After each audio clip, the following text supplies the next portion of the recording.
Bon, les gars, ça commence à faire un bail que nous ne sommes pas parlé entre nous, parce que bon, y a plein de péripéties dans ma vie, donc je suis obligé de régler mes problèmes avant de faire des vidéos sur YouTube. Donc, comme vous pouvez le voir, là, je tiens quelque chose dans ma main. C'est un téléphone de merde que j'ai eu pendant 2 ans et demi, avec lequel je faisais des vidéos. Bon, il m'a permis de faire les vidéos que j'ai fait là, notamment aux États-Unis, tout ça, là, les plus récentes vidéos, entre guillemets récentes. Aujourd'hui, je suis avec un téléphone beaucoup plus haut de gamme que celui-ci. C'est un iPhone 6. 6 gris sidéral là, que j'ai depuis pas mal d'années, qui a commencé à planter durant mes vacances en France, qui ont duré un mois. Là, c'était pour les vacances de Noël. Et du coup, le portable a commencé à cramer au niveau de la batterie, c'est-à-dire que les iPhones sont quand même assez réputés pour perdre de la batterie relativement vite, plus qu'un Android. Hein. On va pas se le cacher, même si la plupart des téléphones maintenant sont un peu dans le même délire. Celui-ci m'a clairement claqué dans les pattes là, il perdait de la batterie, genre il pouvait perdre 10% en 30 secondes. Ce qui s'est avéré assez dangereux, car j'ai quelques anecdotes à vous raconter, notamment pour cette vidéo qui explique mon avancée, on va dire, de vie au Canada. Je filme actuellement avec un Google Pixel 3, un téléphone, sans vouloir faire de pub, que je recommanderais à beaucoup de gens, car pour l'instant mon expérience est vraiment géniale, même si je l'ai que depuis quelques jours. Le téléphone est d'une qualité vraiment sans précédent, donc je trouve que c'est l'un des meilleurs sur le marché actuellement de Android, parce que les gens pour Android se dirigent souvent vers Samsung, je pense, ou Huawei, qui est maintenant entré dans les mœurs. Je pense que le Google pourrait vraiment vous intéresser, même s'il commence aussi à entrer dans les mœurs aussi. Mais Apple, j'ai décidé de signer mon divorce. Voilà, bon, bref, fin de la parenthèse. Mon avancée au Canada. Bon bah déjà, depuis que je me suis installé dans mon dans un appartement, car j'ai jamais fait de vidéo avant dans cet appartement. Voilà, j'ai un appartement depuis le mois de octobre, fin octobre, début novembre. Je l'ai pris de manière assez précipitée et je ne peux pas expliquer la raison, car c'est très personnel. Mais je suis actuellement dans mon appartement qui est un 1,5. 1,5, donc c'est-à-dire qu'il n'y a pas de chambre, c'est un studio, mais un grand studio, car comparé au studio qu'on peut voir en France, celui-ci est vraiment énorme. Et je suis très bien dedans avec Houston, ici présent, qui est en train de dormir. Du coup, je me suis retrouvé voilà, à devoir prendre un appartement de manière assez rapide. Là, je vis seul avec Houston. Je vis seul depuis toujours. Je suis très bien installé. Je vous ferai la visite après. Mais pour l'instant, je voudrais vous parler un petit peu de mon aventure depuis plusieurs mois, car je n'ai pas pu faire de vidéo. Du coup, vous expliquer un petit peu ce qu'il en est. Donc voilà, pour commencer, j'ai un appartement. Voilà, je vous l'ai dit. Maintenant, on passe à l'étape suivante. J'ai pris un mois et quelques jours de vacances lorsque je suis parti en France pour aller voir ma famille. Ça faisait 10 mois, pas loin de 10 mois que je ne les avais pas vus. Pas vu ma mère, ni mes frères, ni voilà, parents en vidéo depuis à peu près une année scolaire en fait, l'équivalent d'une année scolaire. Nous ne nous sommes pas vus et ça a été, ça fait du bien. N'empêche de retourner un petit peu aux sources, bien que je suis tombé très malade là-bas, car le climat normand est le pire climat du monde. On va pas se le cacher. Ça m'a saoulé, mais à un niveau, j'ai jamais autant regretté le climat canadien là, pour vrai là. En fait, c'est parce qu'il y avait une espèce d'épidémie de grippe ou je sais pas trop quoi, et ma famille, la plupart des membres de ma famille étaient atteints de ce bordel. Et du coup, on s'est tous passé la maladie en fait. Donc du coup, moi je l'ai chopé, sauf que manque de peau, c'était vers la fin du séjour et je devais repartir. Du coup, je suis reparti malade comme un chien quoi, à crever, vraiment. Malade comme Houston, à crever quoi. J'ai cru que j'allais mourir et j'ai failli mourir d'ailleurs. J'en rigole parce que je m'en fous là, parce que je suis encore en vie, donc c'est le principal, mais d'un autre côté, c'est pas passé loin, parce qu'à l'hôpital ici, du coup, ils m'ont dit que j'ai frôlé la pneumonie, que j'ai frôlé je sais plus quoi d'autre, ça a failli partir très loin, puis je suis monté à 40, 41 de fièvre, et j'étais tout seul chez moi, il aurait pu m'arriver n'importe quoi, mais j'ai réussi à gérer la situation et à partir à l'hôpital en Uber. J'ai d'ailleurs dépoursé pas loin de plus de 100 dollars dans les Uber, en fait. Je ne voulais pas prendre, j'ai dépoursé moins que si j'avais pris une ambulance en fait, voilà, c'est pour ça, en fait, voilà, on est en Amérique du Nord, même si j'ai la RAMQ, l'ambulance n'est pas prise en charge. Du coup, pour un étranger, l'ambulance c'est plus que de 400 dollars je crois le trajet, sachant qu'il faut rajouter 1,75 dollars par kilomètre parcouru. Même si l'hôpital est juste à côté, me fait défoncer au niveau du porte-monnaie, c'est mort. Là j'avais pas envie d'être ruiné, sachant que je suis vraiment pas riche du tout, là je suis dans le rouge, parce que je paye un loyer qui est quand même assez élevé. Donc du coup j'ai dû prendre des Uber, j'ai pas eu le choix, fallait que je le fasse, sinon c'était mort. Donc j'ai pris beaucoup de Uber pour aller à l'hôpital, puis bon, à l'hôpital ici on attend un petit peu, donc j'ai pas attendu très longtemps, mais j'ai attendu un petit peu pour être consulté. Il s'avérait que j'ai 2 côtes cassées, elles sont toujours cassées mais je le sens plus, moi je me remets assez vite de ça. Mais j'ai eu 2 côtes cassées, à force de tousser, car j'ai eu des quintes de toux très puissants. C'est pas lié à mes problèmes ou quoi là, c'est lié parce que j'ai eu des quintes de toux, et à l'hôpital ils m'ont dit que c'est assez récurrent, d'ailleurs ça arrive même à des gens normaux là, donc c'est normal en fait. Mais je me suis quand même pété 2 côtes, ça fait pas du bien, surtout quand les quintes de toux ne s'arrêtent pas. Après les avoir cassées, c'est encore plus compliqué. compliqué. Je me suis retrouvé à l'hôpital et dans le gaz total avec de la fièvre et tout, enrhumé jusqu'à je sais pas où. Et le lendemain, je suis allé dans une clinique privée sans rendez-vous pour pouvoir vraiment faire le diagnostic total. Et je suis arrivé pile au bon moment car la fièvre a commencé à monter à ce moment-là. Au moment où je suis arrivé, au moment où j'étais dans la salle d'attente, j'ai vu le médecin et là elle a fait oulala, elle a vu ma tête, donc j'avais comment on appelle ça? Comment on a... Merde, conjonctivite, mais dans les deux yeux. J'ai eu une sinusite plus une bronchite et c'était du coup bactérien, donc il a fallu qu'on me prescrive des antibiotiques. J'étais assez contagieux et j'ai eu les côtes cassées et une otite aussi pour finir en beauté. Mais ça a été très dur, j'ai cru que j'allais mourir en fait. J'étais là en train de mourir sur ce canapé là tout seul avec mon chien, parti d'urgence à l'hôpital parce que je pensais que c'était la fin. Pour ensuite continuer un petit peu sur les péripéties, avant de revenir ici malade comme un chien, j'étais en France. Et en France, le jour de mon départ, j'ai eu un problème. Je suis arrivé à l'aéroport, donc Charles de Gaulle à Paris. Moi j'habite à 3h30 à peu près de l'aéroport Charles de Gaulle parce que je suis en basse Normandie, proche de la Sarthe, Moulins-le-Carbonel, vous devez pas connaître. Nous sommes partis avec ma mère, mes deux frères, là-bas. Et j'avais fait la checklist des papiers, sauf qu'on a changé de voiture entre deux parce qu'on a pris celle de mon frère parce qu'elle était plus spacieuse pour Houston et passe les détails. Et arrivé à Paris sur le parking de l'aéroport, on s'est rendu compte qu'il manquait tous les papiers d'Houston, le carnet de santé, les vaccins. Et du coup je ne pouvais pas prendre l'avion, sauf qu'on ne pouvait pas faire d'aller-retour car là ça aurait fait à peu près aller-retour plus de 5 heures de route. L'avion partait dans 1h30 donc c'était mort. Là on a cherché des solutions les plus ouf qui soient en l'espace de 30 minutes. On a vraiment tout cherché, tout ce qu'on pouvait. On n'a rien trouvé, il y a une dame assez vraiment démenée pour nous aider, une responsable de Air Transat. Cette dame nous a vraiment aidé comme elle pouvait, sauf qu'il s'avérait qu'il n'y avait aucune solution. On ne pouvait pas faire un scan des papiers, quelqu'un aurait pu les récupérer dans la voiture et faire un scan et puis ça aurait pu suffire. Non, il faut les papiers originaux évidemment. On ne pouvait pas non plus envoyer Houston à part, j'ai failli repartir sans lui quand même. Ça c'est pas passé loin, c'est vraiment, ça a failli se décider comme ça au dernier moment. J'ai failli laisser Houston à ma mère et lui dire bon écoute tu me le renverras, mais c'était très dur, j'avais pas envie de le faire.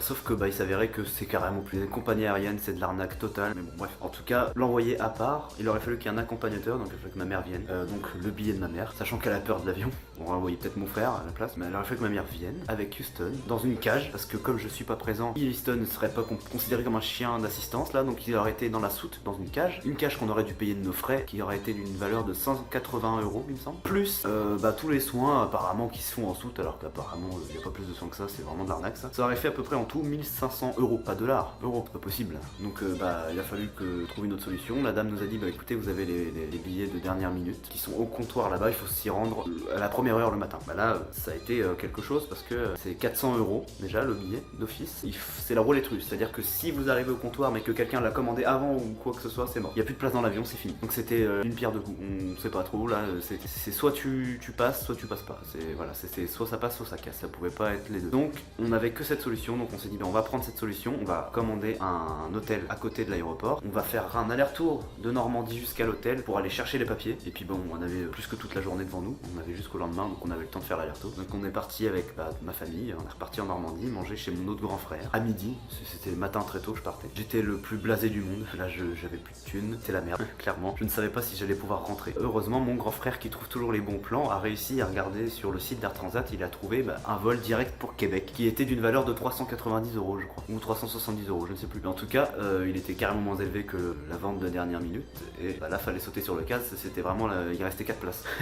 Donc j'avais pile le temps de prendre le billet d'avion, et de retourner à Paris pour repartir le lendemain matin, je crois que c'était à 9h30, un truc comme ça. J'ai décollé de Charles de Gaulle. Donc déjà là, les péripéties avaient bien commencé, mais en plus de ça, j'étais déjà malade à ce moment-là, donc c'était encore mieux. Mais arrivé au Canada, j'étais encore plus malade, je pensais que le froid viscéral allait défoncer la bactérie, mais non, c'est pas passé. Et j'ai dû me soigner ici, donc j'avais ça, plus j'avais plus d'argent, plus me soigner. J'ai eu d'autres péripéties par la suite, il y en a eu une énorme notamment. Je me suis retrouvé perdu au beau milieu de Québec, dans le froid, il faisait moins 20 et quelques, ressenti moins 30 et quelques. À peu près, c'était le soir. Je devais aller au centre commercial Laurier pour aller changer de téléphone, justement, c'était pour ce téléphone-là. J'ai voulu m'arranger avec Fido là-bas, en plus le téléphone était plus en stock, donc je pouvais faire ça directement depuis chez moi sur internet. Si j'avais su avant, je me serais pas déplacé là. Mais du coup, j'ai pris un ticket de bus jetable parce que j'ai pas envie de prendre un abonnement, j'ai pas les moyens, c'est soit $68 l'abonnement, j'avais pas envie de prendre maintenant. Et pour ce que je me déplace en bus, c'est pas la peine pour l'instant, on verra quand j'aurai un boulot. Mais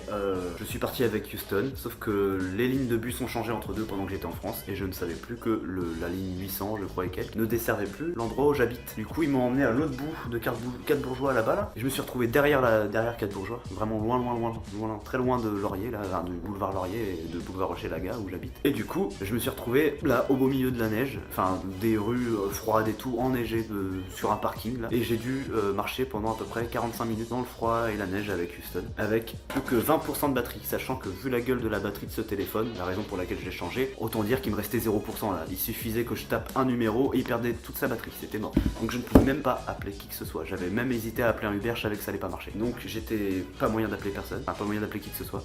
Dans le froid, avec mes crampons et tout, là, galérer sur la. Puis c'était la glacée là, il y avait des couches de glace comme ça. J'ai manqué de me ramasser au moins 15 fois. Je suis parti avec Houston sur des tas de neige de 2 mètres de haut, je m'enfonçais dedans, je partais. Et au moment, je me suis laissé glisser sur la neige parce que c'était tellement haut pour atteindre le trottoir, c'était plus haut que moi, donc fallait que je descende. J'ai fait une petite cascade là, bon, heureusement j'arrive à gérer physiquement. Mais en plus, les gens qui passent à côté ne se rendent pas compte que t'es dans la galère, t'es là, tu marches, t'avances, et puis je voulais pas m'arrêter pour essayer d'appeler un taxi, même si sachant que je pouvais pas déjà, mais si j'avais pu, je me serais pas arrêté, parce que le temps que le taxi arrive, toi t'es là dans le froid à attendre. Le but on va dire de survie quand t'es dans le froid comme ça, c'est de marcher et pas s'arrêter. Donc je me suis dit la seule solution c'est que je marche, que j'aille tout droit jusqu'à Laurier ou jusqu'au boulevard Laurier, rejoindre une station de bus dont le bus que je prends dessert en fait, que j'aille au plus vite là-bas, sachant que Houston commençait à avoir les coussinets qui gelaient, il avait les jambes qui tremblaient, j'ai commencé à avoir plus peur pour lui que pour moi, mais moi je commençais à avoir la face qui gelait parce que j'avais pas de cache-cou, rien, j'avais oublié tout ça chez moi en fait, j'avais juste les gants et du coup j'avais les jambes qui gelaient, les mains qui gelaient, même avec les gants, j'avais les mains rouges, mais rouges, vraiment rouges, j'avais la gueule gelée de telle sorte que quand le bus m'a récupéré, parce que le mec qui conduisait le bus qui m'a amené de l'autre côté m'a reconnu et m'a récupéré sur le coin de la route parce qu'il a vu que j'étais vraiment en galère, il a ouvert les portes, j'étais bleu.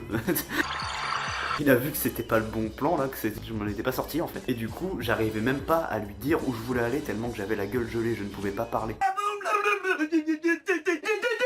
Je ne pouvais pas parler, j'étais resté tellement longtemps dehors que je n'arrivais plus à bouger mes lèvres. Pour vous dire que c'est parti très loin. De telle sorte que lorsqu'il m'a amené sur le boulevard Laurier pour que je puisse reprendre le 11, c'est le numéro qui me ramène ici, j'étais devant le passage piéton qui mène à l'arrêt de bus devant lequel je devais me rendre en fait. Et j'étais là à un feu, j'attendais que ça passe au vert pour moi. En fait, je tenais Houston et puis j'avais la tête comme ça. Et puis je commençais à tanguer comme ça. Et je sentais que le froid mélangé avec le chaud, parce que le choc thermique, lorsque je suis rentré dans le bus, ça m'a fait un espèce de choc thermique. Et après 45 minutes dehors dans le froid, ça faisait un choc. Et ressortir du bus, c'était un autre choc. Donc du coup j'étais comme ça dehors et j'ai manqué de tomber dans les pommes en fait. Donc j'ai gardé mon calme, j'ai essayé de rester concentré. Je me suis dit ça passe bientôt au vert, il va falloir traverser, et dès que je monte dans le bus, on s'arrête pas, on rentre chez nous et on sort plus de chez nous. J'ai réussi psychologiquement à gérer ma situation physique on va dire, et du coup j'ai surmonté ça et je suis monté dans le bus comme si de rien n'était. Je suis rentré chez moi, je suis monté parce que j'habite au 3e étage, j'ai fait ça. En tout cas le principal c'est que je m'en suis sorti et honnêtement je m'en balance maintenant, voilà, je suis là en train de vous parler, c'est parfait, j'ai encore envie, je relativise, je suis bien installé dans mon appartement, voilà pour revenir. J'ai repris la formation il n'y a pas très longtemps là. Après avoir été malade, j'ai été absent quasiment une semaine. Je suis un petit peu en retard sur mes projets car en ce moment je vais pas très bien psychologiquement, mais là pareil, là, je veux pas en parler, et puis je suis pas le genre de gars qui aime parler de ses problèmes, je suis plutôt le genre de gars qui les cache. J'aime pas me plaindre là, j'aime pas me faire plaindre non plus, mais c'est des problèmes on va dire personnels. On va dire lié à mes problèmes de santé, c'est un ressenti que j'ai depuis quelques années maintenant par rapport à... En fait, si vous voulez, il y a beaucoup de gens dans ma situation qui vivent la même chose que moi. Je me sens moins seul, mais on vit aujourd'hui dans une société qui met en avant les gens lambda, normaux, physiquement aussi, et les gens qui sont fabriqués dans le même moule. Du coup, les gens comme moi qui n'ont pas cette perfection physique se retrouvent très bloqué dans une possible relation amoureuse avec une tierce personne. Du coup, c'est quelque chose qui me travaille depuis maintenant, je dirais l'adolescence, parce que j'ai déjà eu des expériences toutes mauvaises, hein, on va pas se le cacher, durant mes années de collège et de lycée un peu moins d'ailleurs, le lycée un peu moins, parce que je cherchais plus, parce que ça m'avait dégoûté aussi. Je pensais qu'avec l'âge et aussi physiquement je m'entretiens un peu là. Il fut un temps où j'étais un gros sac et maintenant je suis un peu plus svelte, donc sans vouloir me vanter, hein. Je suis pas un top modèle, je me suis jamais considéré comme beau, là je me trouve pas beau, hein, je vous le dis tout de suite. Je pensais que ça allait un petit peu arranger les choses, parce que je m'en fais attention à moi quand même, un minimum, et finalement ça change rien, parce que tristement justement, j'aimerais que le côté psychologique et mental passe avant le physique, mais c'est un réflexe humain que le côté physique passe avant la psychologie. C'est comme une vitrine de magasin, vous voyez. C'est ça qui passe avant devant vos yeux et pas ce qu'il y a à l'intérieur. Malheureusement, c'est un petit peu ce que je vis depuis que j'ai l'âge d'avoir envie d'une vie de couple, comme tous les mecs de mon âge. Je suis un mec hétéro lambda, mais qui a des problèmes de santé, et ça attire personne. Voilà. Et je me sens un peu seul. Et ce depuis pas mal d'années. Ça date pas de maintenant, c'est juste que là parfois j'ai des périodes où ça remonte. Là ça remonte parce que j'ai eu aussi des expériences qui ont... Voilà, et puis, à l'avenir ça va recommencer, ça m'est déjà arrivé quand j'étais plus jeune. Les filles m'aiment beaucoup, j'ai beaucoup de filles dans mon entourage, mais énormément, je vous jure. Des gens en France, que ce soit en France ou ici ou ailleurs, même des même des filles que j'ai jamais rencontrées, j'ai des amis que j'ai jamais vus qui vivent en Inde là, ou aux Philippines, tu sais. Amis avec un E. Tout elle m'adore, genre vraiment. Mais elle m'adore pas dans le sens d'un mec de 22 ans hétéro qui cherche quelqu'un, vous voyez. Donc c'est même dans le sens où il est gentil. Dans le sens friendzoné, vous voyez. Dans le sens petit ami sympa à qui je peux dire tout, je peux tout confier. Mais moi, ça me dérange pas d'avoir cette relation avec les filles, mais j'arrive à un âge où j'en ai marre d'assumer ce rôle-là. J'arrive à un âge où je vais quand même sur mes 22 ans dans quelques semaines. 22 ans, hein, j'ai pas 14 ans. Donc j'arrive à un âge, vous voyez, j'ai une vie posée maintenant, je vais bientôt travailler, mais bon, j'ai une pension de mes couilles là. Mais je vis dans un appartement et tout, j'aimerais bien avoir un jour avoir le droit à ma vie de couple, quoi. Vous voyez, je sais pas pourquoi. Si l'aspect physique ne va pas, je vois pas pourquoi l'aspect psychologique ne passerait pas. Je vois pas pourquoi une fille pourrait pas avoir envie de vivre avec moi pour autre chose que mon aspect physique ou mon aspect de santé. Le truc, c'est que ça fait mal à l'intérieur de soi de savoir que aucune d'entre elles ne veulent de vous parce que socialement vous n'êtes pas physiquement apte à être avec elles socialement en fait. C'est-à-dire qu'elles veulent pas vous afficher en société parce que je sais pas s'ils ont peur de montrer que le handicap ou je sais pas ce que c'est en fait. Je sais pas ce qui bloque. Mais ça c'est un détail. Mais vous voyez les filles avec lesquelles j'ai failli être il y a longtemps, il y a genre je sais pas 5-6 ans là, ça aurait pu marcher mais je pense que c'est vraiment et tout le monde me dit mais non Nicolas, tu te mets des barrières. Tu ne te fais pas confiance à toi-même. Non, je suis juste rationnel en fait. Je crois que c'est ça. Je suis juste rationnel en fait, je suis juste réaliste. Faut arrêter de se voler la face. Le handicap n'attire personne. C'est pas que j'ai un manque de confiance en moi, c'est que je suis juste rationnel. J'ouvre les yeux, je sais que ça marche pas parce que j'ai ça. Faut arrêter de dire non, faut arrêter de contourner le problème. Le problème il est là et tout le monde me dit mais non, contourne, c'est pas ça. Ah non si, c'est ça le problème. Et il sera toujours là parce que c'est irréversible. Donc ce qui veut dire que la chose qui me fait vraiment mal en ce moment, est vraiment mal, et ça, aucune personne lambda et valide physiquement ne peut savoir ce que c'est. Aucune. Toute personne valide qui regarde cette vidéo ne pourront jamais savoir ce que c'est pour une personne invalide de vivre ça. Et c'est de se dire que finalement je vivrai peut-être toute ma vie tout seul. Je commence à m'en rendre compte. J'avais espoir pendant longtemps, même avant de venir au Canada. Mais je me rends compte aujourd'hui que peu importe où j'irai, ça ne marchera jamais en fait, je pense. Parce que la mentalité est trop conditionnée sur le physique. Tant que ce sera comme ça, aucune personne dans ma situation n'arrivera un jour à avoir une vie de couple. Le plus triste dans tout ça, c'est que la seule façon pour quelqu'un, mais que ce soit pour une femme ou un mec, une femme handicapée ou un homme handicapé, pareil, dans les deux sens ça marche pour moi. La seule façon pour nous d'avoir peut-être un jour une histoire d'amour, c'est triste de dire ça, je suis désolé de devoir dire ça, mais c'est la vérité, c'est d'être riche. C'est d'être riche, célèbre, d'avoir un truc spécial. Je sais pas, c'est ma seule chance pour moi, je pense, là maintenant, plus le temps passe, plus je me dis que ma seule chance pour moi d'être un jour en couple, c'est pas d'être connu, mais de, je sais pas, genre gérer une entreprise qui a sa place à la Silicon Valley et d'avoir une villa en Californie. Mais tant que je serai un mec lambda comme tout le monde qui vit dans son petit appart avec son chien, tout ça, je pense que je rencontrerai personne. Je perds pas espoir pour autant, je fais pas cette vidéo en mode désespéré, ça arrivera peut-être un jour, mais en tout cas je vais arrêter de chercher en fait. J'arrive à un stade là où j'en ai marre en fait. C'est fatigant de chercher, c'est fatigant de se dire vas-y il y a peut-être moyen, bah non. Et c'est fatigant le ah bah non à chaque fois, parce que c'est toujours un coup de marteau sur la tête à chaque fois. Et à la fin ça fait très mal. J'arrive à un stade où je me dis bah non je vais arrêter là. Autant si c'est pour que ça n'arrive jamais, bah ça sert à rien de forcer en fait. Si aucune personne ne veut de moi dans ce sens-là, ou m'accepte pas comme je suis pour vivre une aventure comme ça, bah, je vois pas l'intérêt de chercher. J'arrive à un stade où je perds espoir pour de vrai. Et pourtant, perdre espoir, ça me ressemble pas du tout. Auquel cas, je serais pas là en fait. Je serais pas là en train de vous parler au Canada si j'avais perdu espoir. Et dans ma vie, je serais peut-être même pas en vie en fait, compte tenu du curriculum que j'ai. Mais là, pour ce sujet-là, pour la première fois de ma vie, là, pour un sujet comme ça, je perds vraiment espoir. Je suis pas assez normal en fait. Je suis pas assez 1m80, apte physiquement à 100 kg de muscles, je suis pas comme ça. Et du coup, bah ça bloque. C'est triste à dire. C'est triste, c'est rabaisser l'attirance d'un homme. Et oui, mais pourtant, qui pourrait me prouver le contraire là, hein? Si le contraire existait, je serais en couple. Le contraire n'existe pas, je le suis pas. C'est aussi simple que ça. Et la plupart des amis que j'ai, et j'en ai une longue liste, qui vivent la même chose que moi, qui ont des handicaps que j'ai rencontrés au centre de rééducation de l'Arche, au Mans en France, quand j'ai passé 5 ans de ma vie là-bas. Ces gens-là vivent la même chose que moi à l'heure où je vous parle. Je compatis beaucoup. Et ce que les gens invalides voient comme quelque chose de banal, pour eux, c'est sûr, pour une personne valide qui a toujours connu l'amour, c'est sûr que c'est rien. C'est pas grave. Tu sais, des fois, c'est bien la vie tout seul. Ouais, mais non, mais toi, tu dis ça parce que t'as déjà vécu ça. T'as déjà eu. Tu pourras dire, moi, dans ma vie, au moins, même si tu veux plus, au moins, j'ai connu l'amour. J'ai connu quelqu'un qui m'a aimé. Et voilà. Nous, c'est pas pareil, parce que nous, c'est quelque chose qu'on connaîtra peut-être jamais, on sait pas ce que ça fait. Donc c'est pour ça que, non, nous, c'est pas rien, c'est pas insignifiant, là. Pour nous, c'est quelque chose d'énorme. C'est quelque chose de la vie qui devrait être, que tout le monde devrait connaître, mais les gens comme moi, c'est quelque chose qu'on connaîtra peut-être jamais, et ça, bah, ça fait mal, ça fait vraiment mal. Quelque part, t'as envie de te dire, j'aimerais bien recommencer ma vie, genre, avoir une vie, tu sais, me suicider, puis avoir une autre vie, en fait. Vous voyez, c'est pas me suicider dans le sens, j'ai envie de mourir. Me suicider juste pour, c'est espérer qu'il y ait une vie antérieure, là, et avoir une autre vie d'un mec normal, quoi, pour connaître ça, quoi. Vous voyez, c'est limite ça qu'on pense. Mais ouais. Je pense que je vais arrêter de chercher. Si elles veulent de moi, elles veulent de moi. Si elles ne veulent pas de moi, elles ne veulent pas de moi. Là, pour l'instant, je suis seul.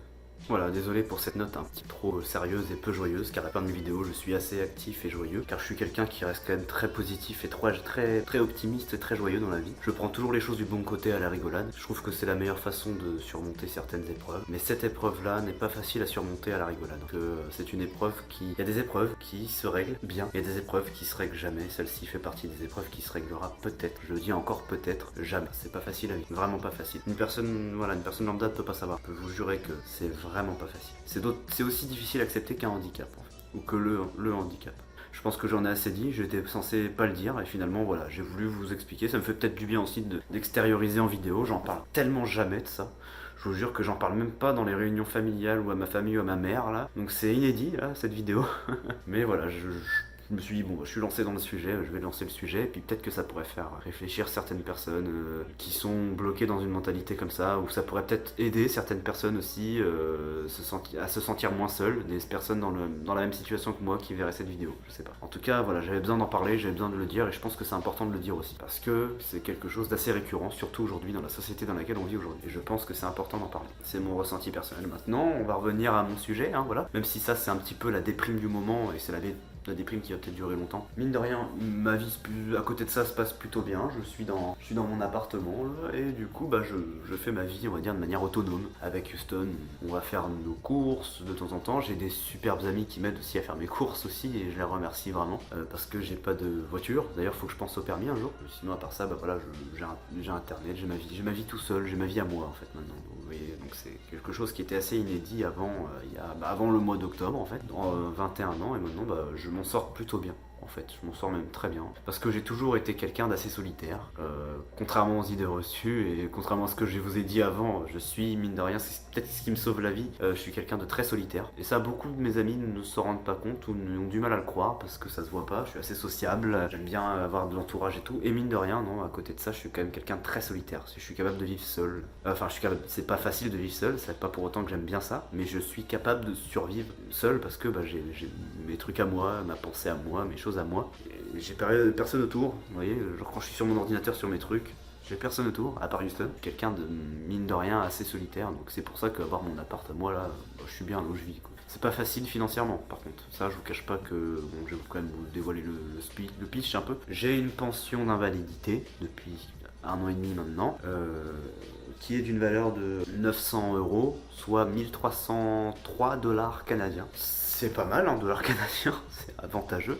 Sauf que mon loyer est de 620 $ déjà, juste le loyer, sans l'électricité, et sans internet, et sans mon forfait téléphone non plus d'ailleurs, et sans les courses. Donc vous avez 620 $ qui partent dans le loyer, j'ai 40 $ qui partent dans mon forfait résidentiel internet, j'ai pas loin de 60 $, c'est juste ahurissant ça par contre, qui partent dans mon forfait mobile téléphone. Donc rien que pour internet, internet là, les 2 internet j'en ai pour 100 $, donc c'est dur là, financièrement. Il y a aussi l'électricité, bon, heureusement l'électricité est pas du tout chère au Canada là, elle est vraiment pas chère là, je paye j'ai payé 70 € pour 2 mois là, 70 $ pour 2 mois, donc à peu près 50 € pour 2 mois, ça va, mais c'est quand même déjà ça qui est parti. Et les courses, qui en plus je les ai fait livrer, hein. À part celles des dernières que j'ai faites où mes amis m'ont aidé et je les en remercie encore. Celles d'avant, je les ai fait livrer, parce qu'ici on peut faire livrer à domicile avec certains magasins, et comme par hasard ce sont les magasins les plus chers qui font ça. IGA, voilà, qui est un magasin avec des produits de qualité, pas de problème, mais qui sont juste hors de prix, et ça m'a coûté un billet de 200 $. Donc une fois que vous avez payé tout ça, il vous reste plus grand chose à la fin. Donc du coup, faut se serrer les coudes, et c'est pour ça que je cherche aussi quelque chose à côté, un travail. Et puis j'ai besoin d'expérience professionnelle, j'ai besoin de faire évoluer mon CV là, donc j'en ai vraiment besoin. Et même psychologiquement, ça me ferait du bien de sortir de chez moi et d'avoir une vie de travailleur.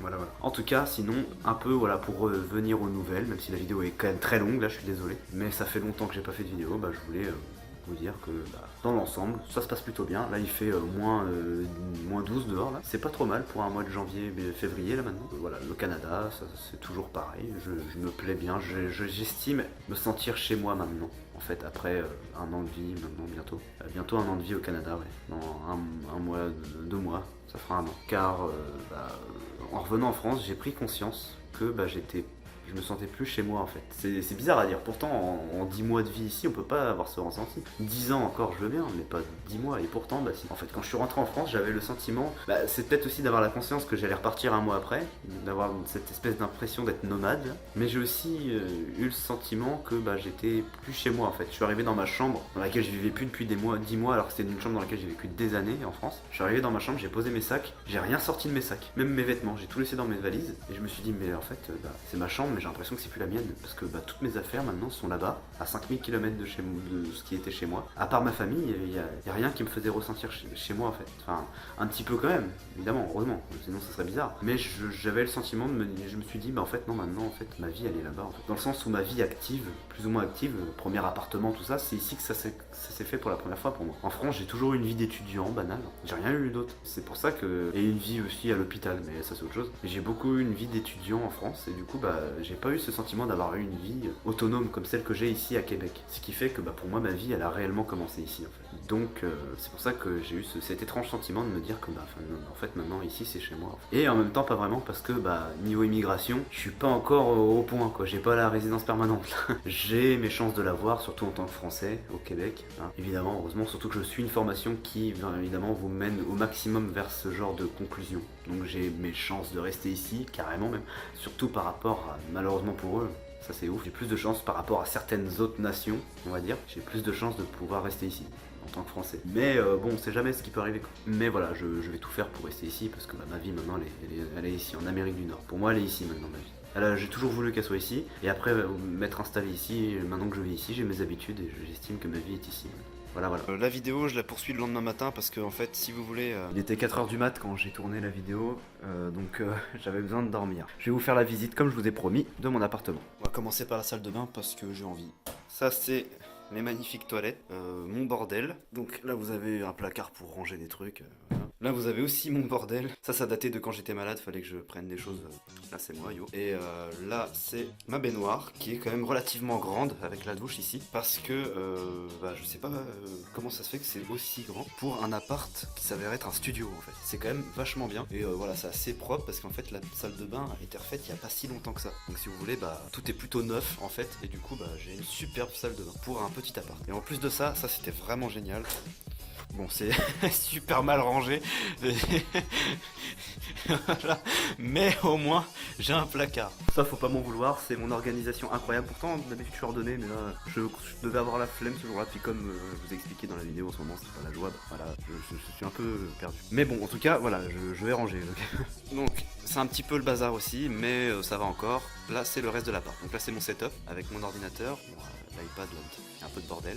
Mon salon, donc là-bas c'est mon drap avec ma couette et tout, c'est parce qu'en fait ça c'est mon lit en fait, c'est aussi mon divan mais c'est aussi mon lit, mais le divan est quand même relativement propre pour ce que c'est un divan, un futon noir qui m'a coûté vraiment que dalle, j'ai fait une bonne affaire, et de très bonne qualité et pas si inconfortable que ça. Et là vous avez un Houston ici, Et là vous avez ma table basse avec mon tapis, enfin bref on s'en fout. Là vous avez une lampe, vous voyez, j'ai voulu faire un salon un peu cosy, vous voyez, un truc vraiment, on se sent bien, on se sent chez soi. Un carton, ma box, le lit à Houston. Là vous avez un nouveau meuble à moi où j'ai mis mes babioles dessus, là. Des trucs que j'ai ramenés de France. Bon, c'est un peu le bordel aussi. Là je branche mon portable ici. Là vous avez une étagère avec toutes mes babioles aussi, de trucs de collection. Et là bon bah le comptoir d'habitude il est un peu plus rangé, j'ai déjeuné il y a pas longtemps donc voilà j'ai laissé ça là. Mais là c'est ma cuisine, vous voyez. Et c'est un comptoir avec, vous voyez, des tabourets de barbe. Les deux là, parce que ça, ceux derrière c'est différent. Mais voilà, les deux ce sont ceux que j'utilise pour m'asseoir sur le bar. Et mon entrée ici, ainsi qu'un placard pour ranger mes valises et mes vestes. Voilà, un petit peu un range bordel en fait. Ici, c'est plutôt tranquille en fait. Comme appartement, c'est plutôt sympa. Donc j'ai un balcon aussi. Bon bah, comme vous pouvez le voir au Canada, en ce moment il fait pas chaud. Hein. Mais ça va encore, ça pourrait être pire. J'ai de la neige d'ailleurs sur le balcon, faudrait que je le dégage. Et ça c'est mon balcon qui est relativement grand, contrairement à ce qu'on peut voir sur la vidéo. Ce qui fait que l'été ça va être super agréable d'avoir un balcon comme ça. On pourra mettre des tables et des chaises et puis bah inviter des gens à boire un verre, un café. Et on a Houston ici. Salut Houston, ça va? La baisse? Donc comme vous l'avez entendu, je me suis levé il n'y a pas si longtemps que ça, donc j'ai qu'une seule envie là, c'est d'aller prendre une bonne douche, je vous cache pas, hein, comme tout le monde. Mais sur ces belles notes, je vais vous laisser ici. Et je vous dis à plus tard pour une autre vidéo où je vais vous parler de l'avancée de mes aventures. Il y a des projets qui se profilent, des projets de voyage. Normalement, si tout va bien, je devrais aller à Calgary, donc en Alberta, d'ici avril, il me semble. J'ai reçu un message. D'ici avril, donc je devrais aller là-bas. Donc vous savez où c'est l'Alberta, c'est l'ouest canadien. Bah, j'aimerais bien aller là-bas de base, de toute façon. C'est même peut-être même la province que je viserai même par la suite, je sais pas encore. Celle-là ou une autre. Et je regarde, parce qu'en ce moment, comme je vous l'ai dit, financièrement c'est pas la joie. Donc je peux pas trop économiser, mais j'aimerais aller en Californie. Normalement je devrais y aller cet été, que le mois de juillet je crois, parce que j'ai la convention du Comic Con, le plus grand Comic Con du monde qui se trouve à San Diego. Je devrais y aller normalement, ainsi qu'un petit tour à Los Angeles, parce que San Diego est à 2 heures de Los Angeles, ça serait dommage de pas aller à LA. Donc je devrais aller aussi à Los Angeles, si je peux aller en Californie cet été, la côte ouest. J'ai fait la côte est l'été dernier, juillet 2019, je suis allé à New York, et dans le New Jersey, parce que j'ai créché dans le New Jersey. J'ai plus qu'adoré, je rêvais d'y aller depuis... Je suis comme maintenant, MDR. Mais je devrais aller West Coast cet été, si tout va bien financièrement. Je cherche un travail en ce moment, ça me permettrait de mettre de côté. Salut les potes, et à plus tard.